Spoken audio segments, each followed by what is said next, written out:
Okay, so I think I might be live. Is it working? Do you feel like it's working? Do we think it's working? Okay, maybe perhaps it's working. It says I'm live, so hopefully I'm actually live. And that an audience is being built. So, okay, hi. I'm Shonda, and thank you for coming to the Year of Yes Book Club. I'm going to start to answer some questions that I got, and let's see how it goes. Tamika asks, what was my sister's reaction to the book? My sister Dolores, who's my oldest sister, who's the one who told me to start saying yes because I always say no to everything, she actually was really proud of the book. I think for her, the book turned out to be something that she didn't expect. And so she loved it, which was nice. And I really wanted her to love it. It was important to me that she really liked it because she's amazing. My sister Sandy, who is my sister who's 2.5 years older, she liked the book as well. They try very hard not to let my head get too big, so nobody says too much. They have to check me, so, but they liked it. Bree said, something you highlighted in your book was that work to life family balance. Any advice for someone who is just breaking into the TV news industry and is a bit of a workaholic? I have no idea because I don't believe that there is such a thing as work-life balance. I think that we're all struggling with it. I don't think there's any perfect answer. I think you do the best you can when you can. And I don't know. I'm going to try to go home early today and have dinner with my kids and hang out. We all do our best. Coriana Lee said, what advice would you give somebody who aspires to be a screenwriter? Do you feel a degree is mandatory to be in that field? One, I don't think you need a degree to be in that field, although I think everybody should have a college degree because if you can get one, get one. And education is the husband that will never leave you, as I have once heard someone say, and I think that's the best thing I ever heard someone say. So if you can get a college degree, get a college degree. If for some reason you can't and you're not able to, then you should just be writing and reading as much as you can. I mean, education comes from a library. Get a book, read it. If you really want to be a writer, my biggest piece of advice is that you should be writing. Write every day, write as much as you can, and then study. If you want to be a TV writer, study as much as you can. Watch television shows and try to figure out why they work and why they don't, what you love about them. I always spent time watching The West Wing and then sort of trying to break it down and figure out like what the structure was and why it made me so happy and what I thought was so great about it. If you love movies, I spent a lot of time watching the movie Alien for some reason because Alien was like a really awesome movie, and figuring out what was so cool about it and why it made me scream every single time and why the structure worked and why Ripley was awesome, and understanding the basics of storytelling. And I was doing that when I was a kid, so if you were doing that, that sort of can help you. Do you find yourself creeping back into being an introvert, Tamara asks. Yes, all the time. I have to fight it a lot. Like sometimes you just want to put your pajamas on and stay home and do nothing. But what I've really found and what I know now is if I do it as a choice, and I know that if I go out and I do something else, then I'm going to have a really good time. I've spent a lot of time thinking to myself like, oh, I don't want to do it. I don't want to go. But I always know now that if I go, I'm going to have an adventure. Even if it's boring, even if it turns out to not be the evening I thought I was going to have, I always end up meeting somebody I never thought I was going to meet, or talking to somebody I never thought I was going to talk to, or doing something I never thought I was going to do. And that is always worth it. And if I decide to stay home, then I really catch up on my sleep, and I feel good about that too. My daughter says I'm really boring because I like to stay home a lot, and there's nothing wrong with being a little bit boring. Where did the idea for Grey's Anatomy come from? Katie asks. It's hard to say. I wanted to write a medical show. I love to watch surgeries. I love to watch all those crazy surgeries. There used to be, on the channel TLC, there used to be just these surgery after surgery, like real live surgeries where they like cut tumors off people and take people's hearts and do all kinds of crazy stuff. And I was obsessed. My sisters and I would be on the phone together going like, did you see that? That's awesome. And we loved it. So there was that piece of it. But there was also this world in which something about those women being really competitive and loving their jobs and kind of being warriors was really cool to me. I just thought, what a really amazing, amazing field. And they were sort of, in the best way, shameless about how competitive they were, shameless about how much they loved it. And they had to be, because at the time, most surgeons were men, when I first started writing Grays, believe it or not. And when I interviewed a lot of women who were surgical residents, they talked about that. They talked about the lack of sleep. They talked about how hard they worked. It was like they were soldiers. And I thought that was awesome. So part of it was that. And writing about that world was interesting to me. I wanted to write about sort of that sisterhood, that family. For me, Grey's Anatomy will always, always, always have been started because it was a love story between Meredith and Christina. It's about the friendships that women make and how much it's okay to love your job. Now it's still about the friendships that women make, but now in a lot of ways, like now that Christina's moved on, there's a sisterhood there because now she's gone from having a family that she created to a family that's an actual family. Now she has 2 actual sisters, and she still has Alex, which I love. How did I get through the fear of public speaking? Rachel wants to know. I still sometimes get butterflies, but now I remember that when you got up on stage to talk, nobody is rooting for you to do a terrible job. Nobody wants to go see someone speak who is sweating and stuttering and can't get their words out.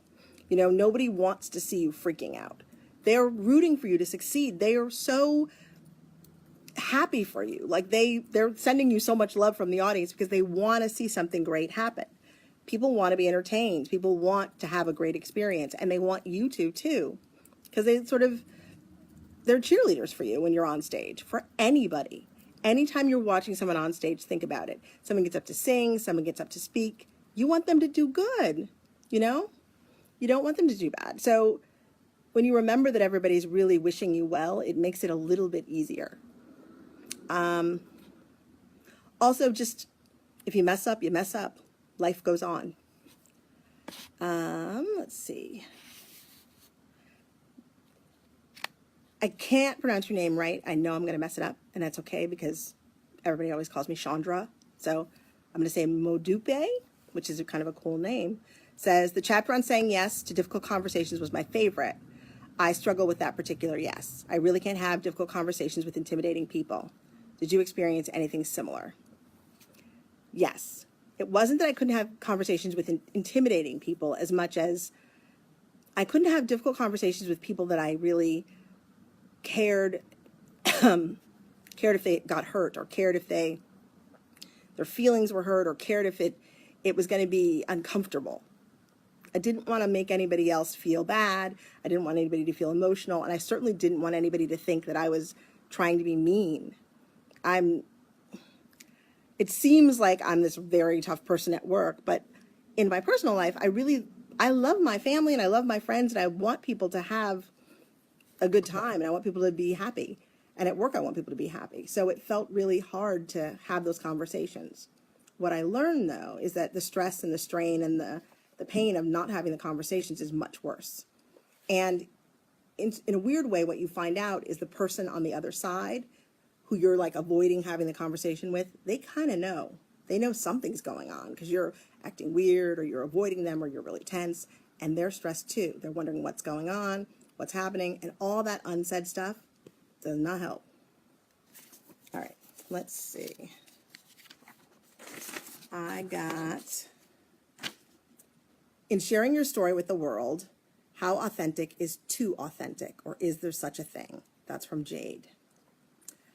You know, I really struggled with that. There are a lot of people who can say anything and feel completely comfortable with it, like bare their souls. Right before I started writing my book, I read a couple of things. I read the book Open by Andre Agassi. I read Serena Williams' book. I read Lena Dunham's book. I read Amy Poehler's book, and I just read a bunch of them. And I really just wanted to see what people said and how open they were and how it felt for them, and just get in there in a lot of ways. It's interesting to see how open some people are and how some people choose to really talk about something that's not as personal. What I finally decided in the end was that I couldn't write a book that wasn't as emotionally honest as my shows are. If I can be that emotionally honest while writing the show, then I have to be that emotionally honest while writing about my life. I couldn't just try to gloss over stuff. If I was going to tell it, I had to tell it the way it needed to be told, which is honestly. So I went for it, and I really tried to pretend while I was writing it that no one was going to read it. Like, I wrote it like I was writing in my diary, or I was writing it for myself, or I was writing it for my daughters years from now, not like tons of people were going to read it. And I remember shipping the book off to the publishers and feeling like, okay, it's fine. And my agent reading it and the editor reading it and thinking, okay, that's even fine. But then they said, we're going to press. And I remember freaking out because suddenly I thought, wait a minute, like a lot of people are going to read this. It's going to be in the bookstore. Like someone's going to read this book. And then I recorded it. Like I recorded the audiobook, which if you haven't heard it, I highly recommend. Buy one, borrow one. I don't care how you get it. The only reason I say that is because A, Tegan and Sarah loaned me some music for it, which is awesome. And two, I was really proud of the fact that I actually managed to record a whole audiobook, which I did from the voiceover booth where Meredith Grey does all of her voiceovers. Not Meredith Grey, Ellen Pompeo does all of Meredith Grey's voiceovers on our set. I recorded the whole audiobook, and recording the whole audiobook was the first time I'd read the whole book cover to cover out loud. And that was a really emotional experience. Sort of saying all those words and realizing what I was telling people and how honest I had been. That was fairly moving. It was an interesting experience. Somebody is saying, where is Scandal? Crystal is asking, where is Scandal? We're shooting Scandal right now. We're going to shoot several episodes. Then we're going to go on hiatus. And then we're going to come back in January and start shooting more. And that's when we're going to start airing, which I'm really excited about. You know, it's great to be a show that, when you get to be in charge and when you are a woman who gets to be in charge, I get to be very supportive of the other women on our shows. So if a woman on our show is having a baby, I get to be super supportive of that and make sure that that woman does not feel like she has to have a baby and come back super fast or do something that doesn't make her feel good. So what's exciting is we get to all be super supportive of Carrie while she's becoming a mom. We were always going to do 18 episodes this season because I really needed to do that. But for Carrie, it's nice to be able to give her like a break to have some maternity leave and to come back in January. So now we're going to come back in January because of that part of it. She's awesome. What else? Does anybody else have any questions? Oh, wait. Is there something you left off the book that you wished you would have included? Maybe something for a second book. There is stuff in the book. That's from Gisela. There is some stuff in the book that I wished I had said, but only because I learned it after I finished the book, or it sort of crystallized in my mind afterwards. I tried to sort of put everything down on kind of one topic. I have a lot to say. I'm constantly writing it in the shows and stuff. But yeah, there's a lot of stuff. And so maybe there'll be more books. I don't know. Laura wants to know, how do I convince myself not to become, as you say, like a veal? I cannot seem to overcome the low self-esteem issue so I can obtain my dreams to be healthy and to write my memoir. I'm stuck. Laura, that's not true. One, the thing to remember is that the reason that you feel like it's hard to stop being a veal is because being a veal feels really good. It honestly does. I mean, what feels better than sort of laying still on a sofa and eating a giant bucket of fried chicken and wearing your sweatpants and watching television? Nothing. I'm sorry, but nothing. So it feels really good, but the truth of the matter is it's also going to kill you. So you can sort of let yourself go, or you can say, I'm going to fight it and get up off the sofa. And it doesn't have to be, like people get up and they say, I'm going to run a marathon tomorrow. That's crazy. I'm sorry. To me, that's crazy. And I'm not a doctor and I'm not going to give you all kinds of advice, but I do say, like, do one thing at a time. If it's today I'm going to put down the chicken and that's all you can do, and then you're just going to sit on the sofa and watch TV, then just put down the chicken. If you say today I'm going to walk around the block, then just do that. A lot of times just getting dressed and calling somebody makes you feel better. You'd be amazed at how much taking a shower can make you feel better if you're feeling really bad. If you don't have anybody to call, writing down how you feel can make you feel really good a lot of the time, especially if you write down ways that you think you're going to make yourself feel better. For me anyway, that's what works. And sometimes if you really don't have anybody to talk to, and this is kind of crazy, watch a show that's happy. Don't watch a show that's sad, but don't watch Grace. Watch a show that's happy. Like, watch something that's going to make you laugh. Because even if you don't have somebody in your life who's going to make you laugh, the time you spend like watching something or reading something that's going to make you laugh gives you a lot of the same feelings, and at least sort of tides you over until you can get to spend some time with somebody who's going to make you feel better. The more human connections you can have, the better. But if you can't have any right now, get some more. Let's see. I appreciate the ride or die circle, and I'm curious. At this time in life and after all of your change, if you're willing to make room for new folk, Melissa asks me. You know what's interesting? I have made some really amazing new friends, people who I am so glad are in my life. But what I'm really proud of is that there are people in my life who have been in my life for 30 years, 20 years, people I've known for so long, who are not, who are not interested in the fact that, I do this for a job, or who just know me as me. And it's wonderful. Like, they don't care that I make a television show. I mean, they do, but they're not, they're going to like make me sure that I stay really grounded. And they have the same memories as me. They have the same remember whens and all that stuff, which is really nice. The new people that I've met who've been really wonderful have been just awesome, interesting people that you meet. And I think you have to stay open. I think you have to stay open to meet new people, because if you don't, how are you going to have new experiences? Like, how are you going to, dream? That seems important.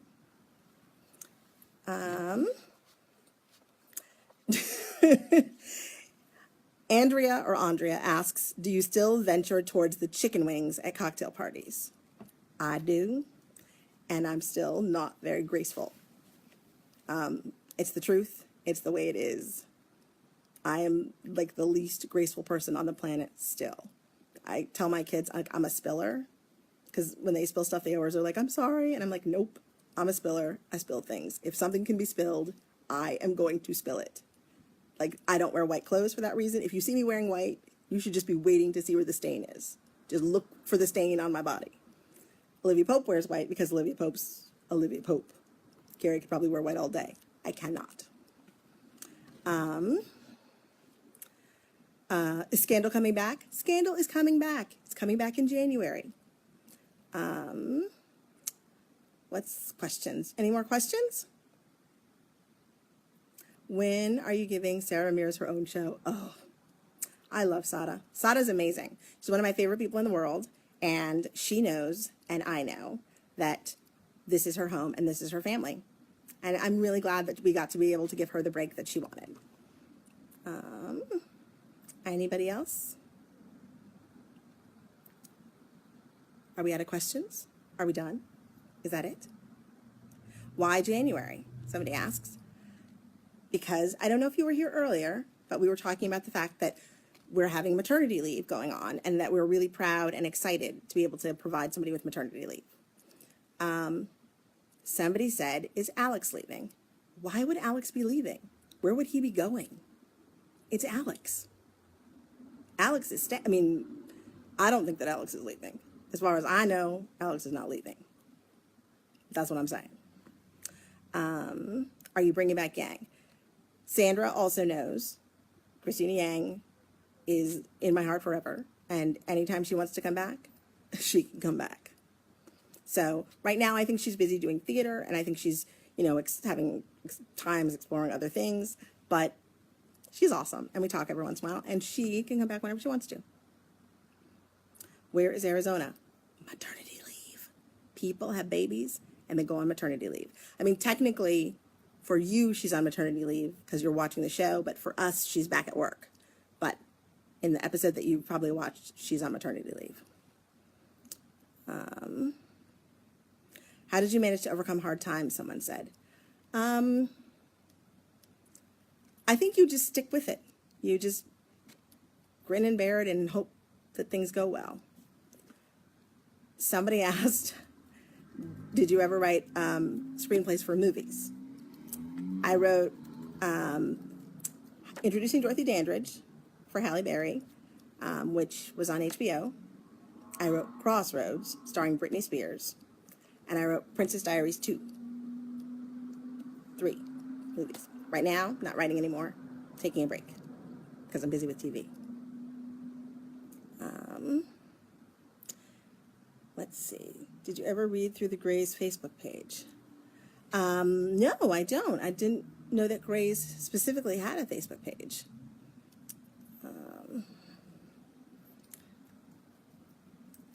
How to Get Away with Murder. Watch every week. What? I did not create How to Get Away with Murder. Somebody said, thank you for creating How to Get Away with Murder.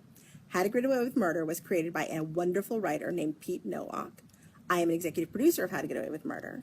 Pete Nowak started as a writer on my shows. He started on Private Practice, and then he wrote for Grey's, and then he created How to Get Away with Murder. He is awesome and amazing, and we owe him great thanks because that show is awesome, and I love it, and I get to watch it every week. Arizona is not pregnant on the show. Jessica Capshaw had a baby. No pregnant in Arizona. Somebody asked if she was pregnant. How to stay with a negative thinking person. I don't know what that means. How to stay with a negative thinking person. You know what's interesting is I read this somewhere, and I don't know how true it is or not, but I read that if you actually counteract somebody who's always talking negatively by saying the actual, I actually don't think that's true. I don't agree with that. I think, and then saying whatever the positive statement is, you can actually change the tone of the conversation that a negative person has if they're constantly saying negative things. Alex Clausen, yes, you can get a shout out. There you go. Why only 16 episodes of Scandal? I don't think it's 16. Is it 18? Is it 17? How many episodes are we doing? I think it's not. I think it's 18. It might be 17. I don't know. We're busy writing them, so I don't know. The reason we're only doing 17 or 18 this season, I think I started out saying 18, but the reason we're only doing that many this season is because we're in season 5, and I had reached a moment where I thought, story-wise, I wanted to tell the story correctly, and I didn't want to do this season and tell it in a way that was, that made it feel like we weren't telling the right story. I didn't want to say oh, we're going to vamp for 4 or 5 episodes while we wait to get to the part of the story we really want to tell. I wanted to do a shorter season and tell it right. And then it turned out that Carrie needed to go on maternity leave. So it kind of, in a weird way, coincided in a sort of, it was almost like I knew psychically that someone was having a baby, but I didn't. I just knew what I needed. As a writer, creatively, cable shows, they do shorter seasons all the time. And this one felt like it needed to be a shorter season for me to write it correctly with the story that we were going to tell. That's all. What is something new you said yes to since writing the book? I'm trying to pretend I'm an athlete. I'm trying to tell myself that I'm athletic and embrace the idea that I could do athletic things. It's not working yet, but I'm saying yes to it. Pilates, things like that. But really, I want to take up real sports. I've never played a real sport in my life. When balls come towards my face, I duck. So we'll see what happens, but I'll keep you posted.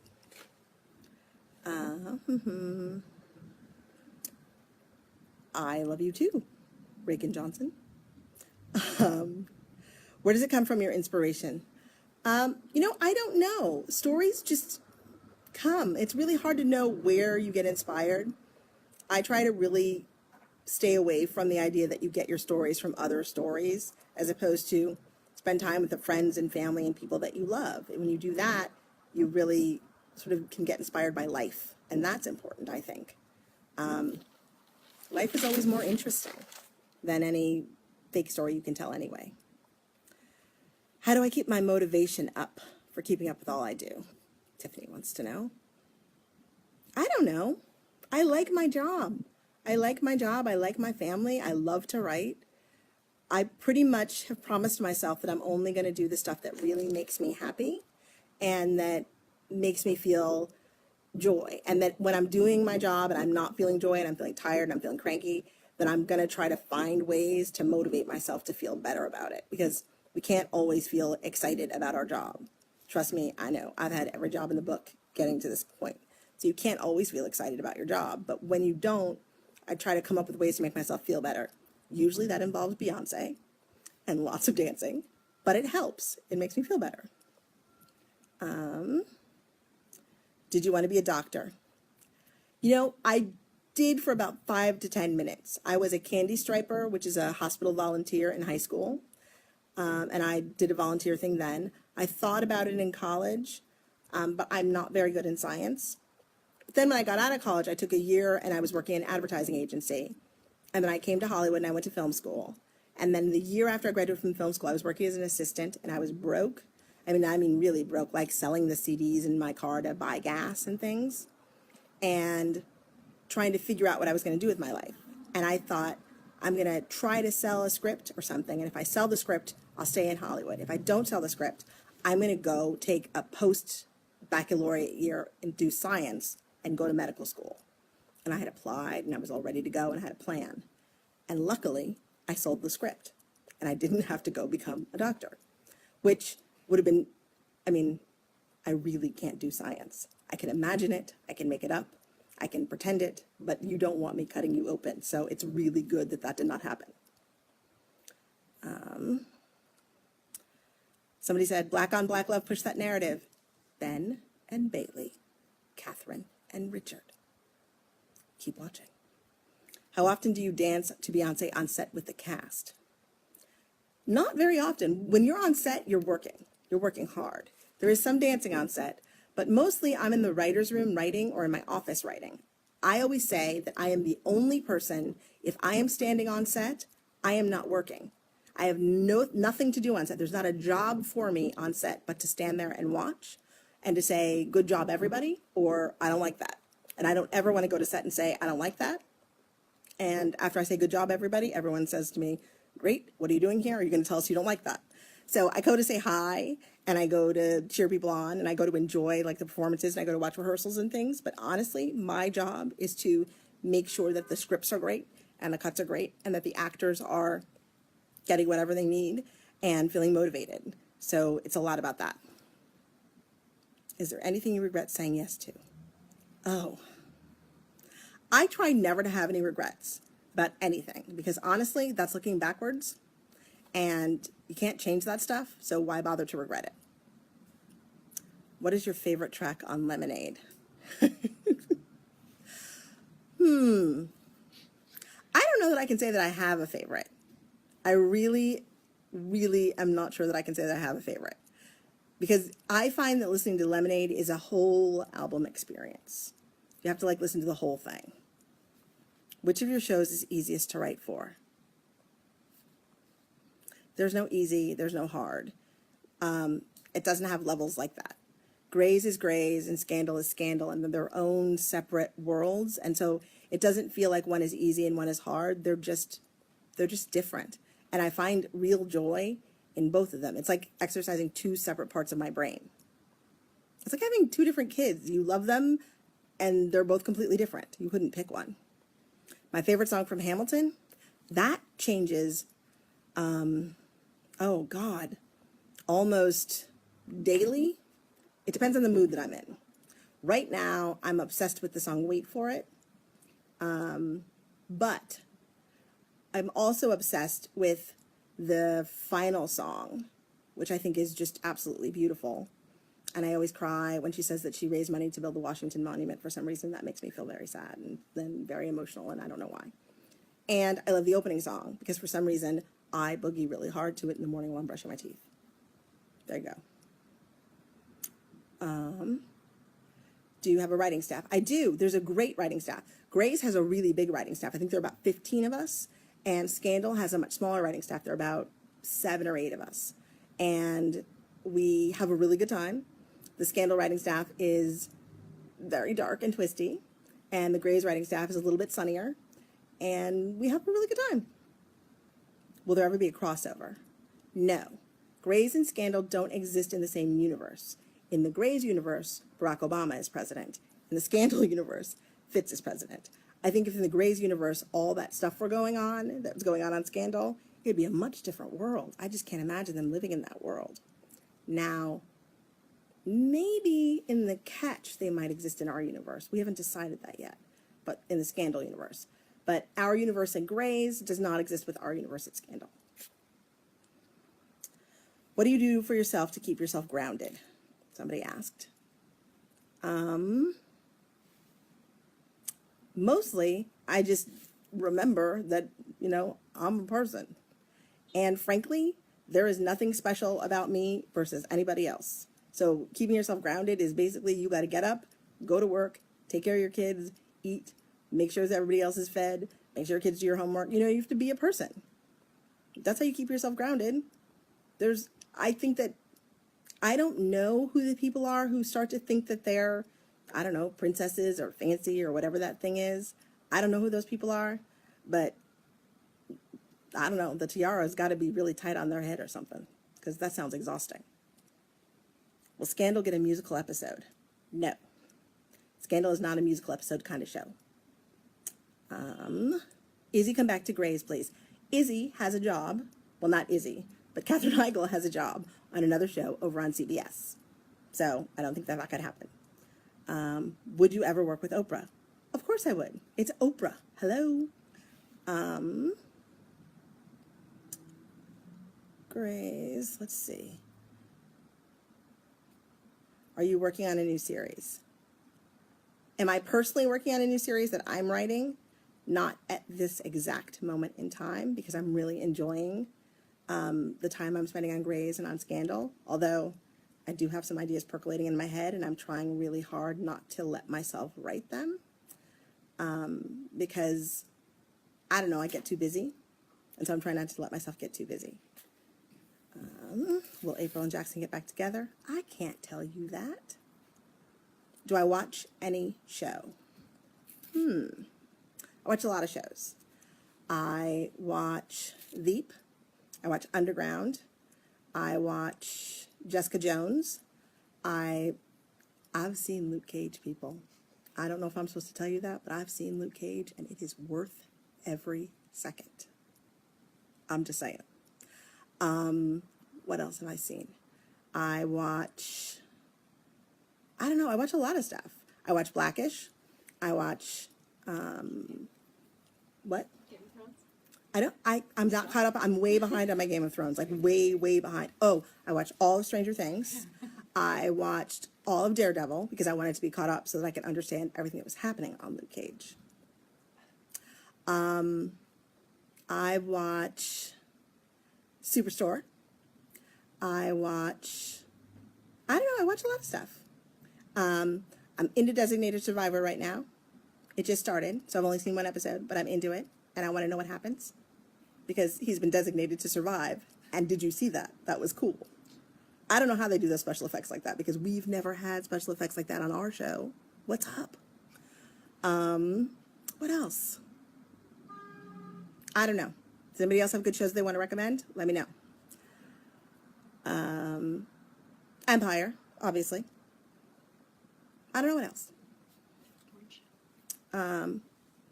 Team Melly or Team Susan? I don't know what that means. Oh, you need to catch up. If you ask me Team Melly or Team Susan, you need to catch up with the show. Bring back Kate Walsh. Hey, I just saw Kate. First of all, she's awesome. Second of all, she can come back whenever she wants to. Open door, people. Are you a pantster or an outliner? I don't know what that means. Yes, and what lip color is this? I don't know. I think it's a lip liner. I line my lips, And I did it really fast because I don't think about it, because honestly, I can't keep lipstick on. I'm not that person. Like, I'm not a person who keep my lipstick on and have it looking perfect. If you ever see me with makeup on and I look really good, it's only good for like 5 seconds. After that, it's sweaty and it like wipes off. I am not one of those perfect people. It does not happen that way for me. Do you miss private practice? I do. And let me tell you something. We were just talking about it. Betsy Beers and I were talking about it the other day. I miss it like crazy. I miss Sheldon and I miss Amelia. Like, I mean, Amelia over there. I miss Violet. I miss Addison. I miss private practice. I love that place. I think about that a lot. Like, that show is really special. It was really special for us. Somebody just said that Breaking Bad is a must. Obviously. Seen it all. Why do I think Grey's has been successful for so long? I think it's been successful for so long because A, we have really, really, really amazing, very serious, intense fans, which are incredible, who stick with us even when they're mad. Because what I love is people will say to me, like, how dare you, Shonda? Like, how dare you do this thing? And I will be like, I'm just following story. I'm sorry. But you'll stick with it. You'll give me a chance and you'll see what's going to happen next, which I really love.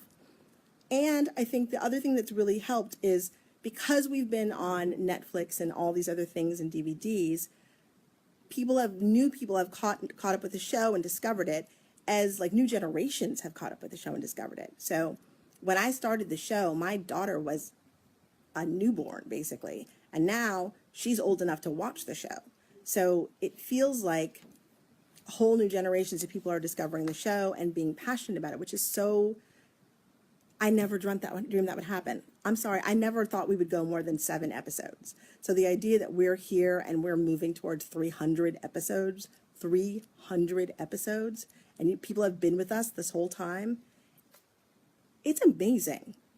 It's truly amazing. Ellen and I talk about that sometimes. It's mind-blowing. Life does not happen that way. Dream. That's my first show, so dream. Beyond grateful. All right, Olivia, I saw you say, ugh, Grace. I saw you say that. What else? What are the plans? I can't tell you that. I can't tell you any story points. Nate is fabulous. Eye candy.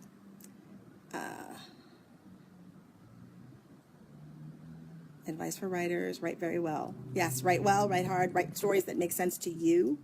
Never write anything because you think somebody else wants to hear it from you. Never write a story about women because you think, oh, women characters are supposed to be like that. Never write stories about people of color, like if you're a writer of color, because you think, oh, this is the kind of story that a writer of color is supposed to write. Write something that you want to write. Be you. Do you all the time.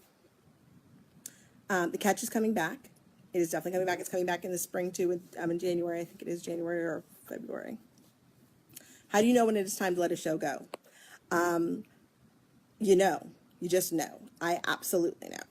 I know when Scandal is going to end.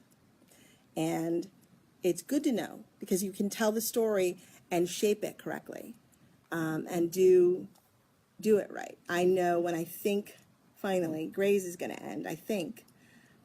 Although that show is very different.